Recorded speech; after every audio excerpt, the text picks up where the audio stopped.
अच्छे हैं, तो उसकी बहुत ही अच्छी चीज है कि बालकों का टेस्ट लूंगा।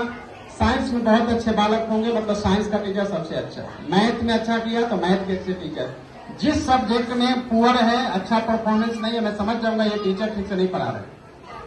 ये आपको लगता होगा कि बच्चे के ऊपर डिपेंड है, नहीं डिपेंड है, क्योंकि मैं भी प्राथमिक शाला से पढ़ के ही आया हूँ। क्योंकि मेरे टीचर जितने अच्छे थे उतना मैं उस सब्जेक्ट में अच्छा था। जो टीचर अच्छे नहीं पढ़ाते थे उस सब्जेक्ट में पूरे स्कूल में सभी कमजोर होते थे, मैं भी कमजोर होता था। इसीलिए आप सभी लोग बच्चों को अच्छे से पढ़ाइए। जैसे अभी डिसिप्लिन करने के लिए सभी मैडम लोग वहां पे खड़ी हैं, चुप रहो, शांति रखो, સાંભળો અને બાળકોને કઈ ખબર ન પડે। આ કારણ કે આમના તો સમય થઈ ગયા છે ઘર જવા માટે અને પહેલી વખત થયા છે, એમના તો થોડું કુતૂહલ થાય કે ભાઈ શું ચાલે છે, આ તો કોઈ ખબર નથી, પ્રોગ્રામ ચાલે છે। એક મોટા સાહેબ આયા હતા અને હિન્દી જેવા ગુજરાતી બોલતા હતા અને મને સમજ ન આવ્યા ને મગજમાં। પણ આપ લોકો તો સમજી શકો છો, સાંભળી શકો છો, એટલે આપની સાથે વાત કરવાની છે। અને પાછળ જો વાલીઓ છે એમની સાથે પણ कि 2-3 બાબતમાં ધ્યાન અને કાળજી રાખવાનું છે। પહેલા છે કે બાળક જ્યારે આયા તો આપના જો આપના બાબા હોય, દીકરી હોય, આ રીતે એમની ટ્રીટમેન્ટ હોવા જોઈએ કે એમને લાગે અને ટીચર સાથે એમની બધું બાબત આપને સાથે વાત કરે। બીજું છે અત્યારે જો બાળકો છે મોબાઈલ વધારે વાપરે છે।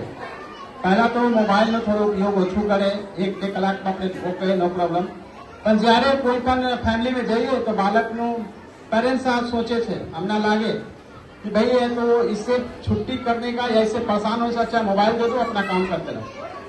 इससे प्रॉब्लम क्या हो रहा है कि बच्चे में बहुत सारी विकृतियां आ रही है, बहुत मेंटली प्रॉब्लम्स आ रहे हैं, स्ट्रेस।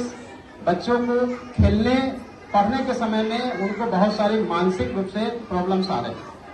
અને સેકન્ડ બાબત છે, કારણ કે હું આંગણવાડી અને ICDS ના કમિશનર છું, तो જ્યારે ખોરાકની વાત કરીએ, જ્યારે આપણા ખાનપાનની વાત કરીએ, આપણા હેબિટની વાત કરીએ, આ તો ઠીક છે કે આખા ગુજરાતમાં અમે પણ જ્યારે સન્ડે હોય, રજાનો દિવસ હોય તો બહાર જમીએ, જ્યાં મળે જે રીતે હોય, સારા હોય, લોકો હોય। દરેક રેસ્ટોરન્ટમાં બેટિંગમાં હોય છે, બેટિંગમાં રહો, 2-3 કલાક બહાર ખુરશીઓ છે, બેસી જાઓ 2-3 કલાક પછી, આ તો ચાલે, ઠીક છે। પણ દરેક દિવસ બહાર જમવાનું નથી, કારણ કે એમની સાથે જો તેલ વાપરે છે, સ્પાઇસીસ વાપરે છે, આમાં તમે સમજી શકો છો કે કેમિકલ્સ પણ છે।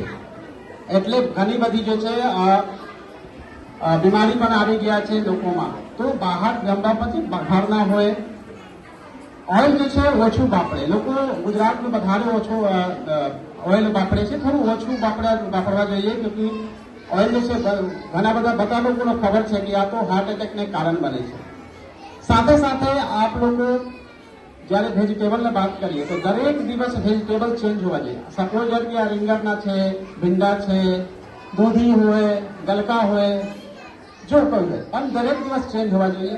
અને સાથે સાથે જ્યારે તમે ગોહું અથવા વીટના તમે રોટલા તમે ખાઓ છો તો રોટલા પણ ચેન્જ હોવા જોઈએ। આજે બાજરા, કાલે જ્વાર અને મિક્સ પણ હોવા જોઈએ। જ્યારે તમે આપણા મિલમાં આપણા જમવાનું તમે જ્યારે એમને ચેન્જ કરશો, ઓટોમેટિક જો માઇક્રોન્યુટ્રિશન છે બધું જે તમારું જરૂરિયાત છે પોષણ માટે બધું મળશે।